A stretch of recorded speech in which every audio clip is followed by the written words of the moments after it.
ലോകത്തിലെ ഏറ്റവും വലിയ അത്ഭുതം നമ്മുടെ ജീവിതം തന്നെയാണ്. വരാനിരിക്കുന്ന ഓരോ നാളുകളിലും നമ്മെ കാത്തിരിക്കുന്നത് എന്താണെന്നറിയാതെ ഓരോ പകലും രാത്രിയും നാം സഞ്ചരിക്കുന്നു. ആഗ്രഹങ്ങളൊക്കെ തട്ടിപ്പറിച്ചും ആഗ്രഹിക്കാത്തതൊക്കെ തന്നും ദൈവം നടത്തുന്ന ഒരു കുസൃതിയാണ് ജീവിതം. അപൂർണതയിൽ വിരിയുന്ന ജനനം, പരിപൂർണതയിൽ പൊഴിയുന്ന മരണം, ഇടയിൽ ഒരൽപ്പം പ്രതീക്ഷയുടെ പൂക്കാലം. ചുരുങ്ങിയ നാളുകൾ കൊണ്ട് നമ്മെ മനസ്സിലാക്കുന്നവരുണ്ട്.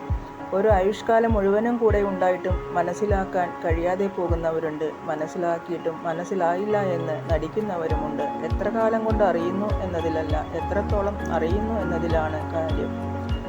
വിലമതിക്കാനാവാത്ത സമ്മാനങ്ങളെക്കാൾ ചിലപ്പോൾ സ്നേഹമുള്ളൊരു വാക്ക് മതി മനസ്സ് നിറയാൻ.